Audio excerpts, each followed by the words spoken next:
वामन परिवर्तनी एकादशी भादोपद शुक्ल पक्ष। युधिष्ठिर ने पूछा, हे भगवान, भादों की शुक्ल पक्ष की एकादशी का क्या नाम तथा उसकी क्या विधि है?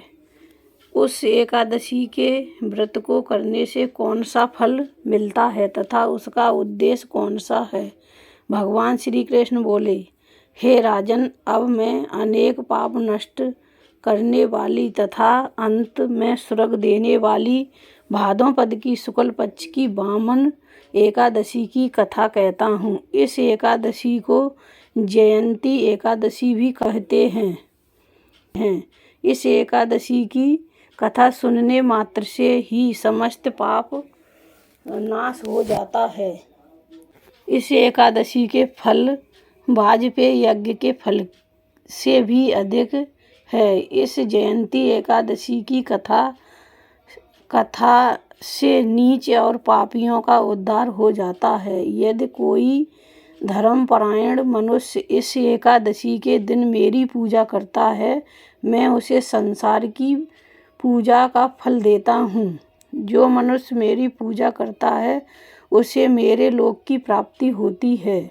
इसमें किंचित मात्र भी संदेह नहीं है। जो मनुष्य इस एकादशी के दिन भी वामन भगवान की पूजा करता है, वह तीनों देवता अर्थात ब्रह्मा, विष्णु, महेश की पूजा करता है। जो मनुष्य इस एकादशी का व्रत करते हैं, उन्हें इस संसार में कुछ भी करना शेष नहीं रहता। एकादशी के दिन श्री विष्णु भगवान करवट बदलते हैं, इसलिए इसे परिवर्तनी एकादशी भी कहते हैं। युधिष्ठिर बोले, हे भगवान, आपके वचनों को सुनकर मुझे संदेह हो रहा है कि आप किस प्रकार सोते तथा करवट बदलते हैं। आप बलि को क्यों बांधा और वामन रूप धारण करके क्या लीलाएं की? चातुर्मास व्रत की विधि क्या है तथा आपके शयन करने पर मनुष्य का क्या कर्तव्य है, वह सब विस्तार पूर्वक कहिए। श्री कृष्ण भगवान बोले, हे राजन, अब आप पापों को नष्ट करने वाली कथा का स्मरण करो। त्रेता युग में एक बलि नाम का दानव था। वह अत्यंत भक्त, दानी, सत्यवादी तथा ब्राह्मणों की सेवा किया करता था। वह अपनी भक्ति के प्रभाव से स्वर्ग में इंद्र के स्थान पर राज्य करने लगा। इंद्र तथा अन्य देवता इस बात को सहन न कर सके और भगवान से प्रार्थना करने लगे। अंत में भगवान ने वामन रूप धारण किया और अत्यंत तेजस्वी ब्राह्मण बालक के रूप में राजा बलि को जीता। युधिष्ठिर बोले, जनार्दन, आपने वामन रूप धारण करके बलि को किस प्रकार जीता, वह सब विस्तार से समझाइए। श्री कृष्ण भगवान बोले, राजन, मैंने वामन का रूप धारण करके राजा बलि से याचना की, राजन, आप मुझे 3 पग भूमि दे दो, इससे आपको 3 लोक के दान का फल प्राप्त होगा। राजा बलि ने इस याचना को स्वीकार कर लिया। वह 3 पग भूमि देने को तैयार हो गया।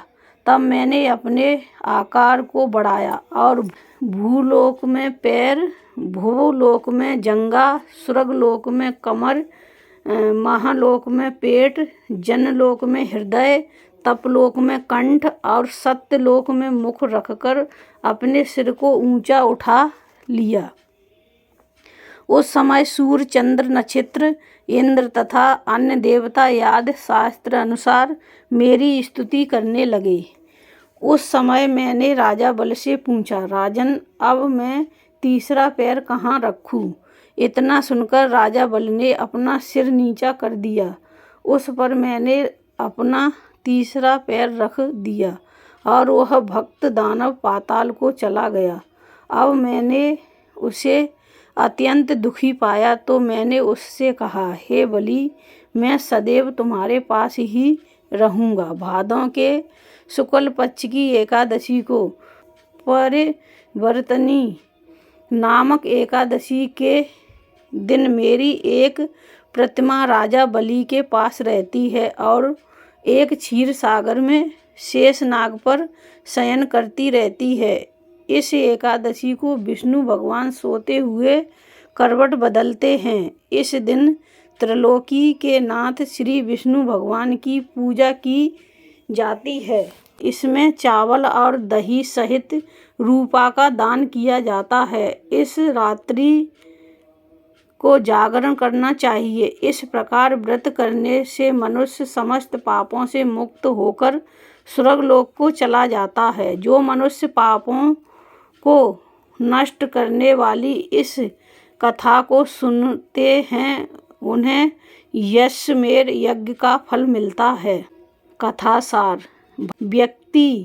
व्यक्ति दान करे किंतु दान करके अभिमान न करे। अहंकार व्यक्ति को ले डूबता है। राजा बलि ने अभिमान किया और पाताल को चला गया। इससे यह भी ज्ञात होता है कि अति हर कार्य की बुरी होती है। बोलो एकादशी मैया की जय। बोल विष्णु भगवान की जय।